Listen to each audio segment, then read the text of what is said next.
Inihulog na lang sa bangin sa Tinoch, Ifugao ang toneladang repolyo na yan.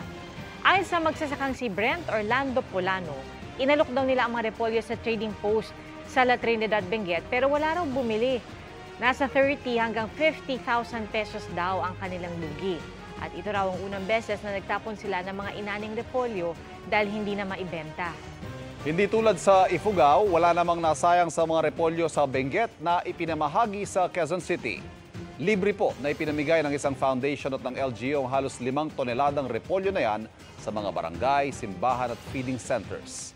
Ayon sa Quezon City Food Security Task Force, binili raw ito ng foundation para matulungan at hindi malugi ang mga magsasaka.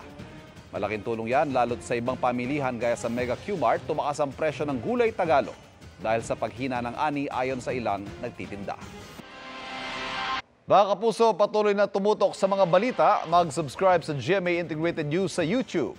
Sa mga kapuso abroad, samahan niyo kami sa GMA Pinoy TV at www.gmanews.tv.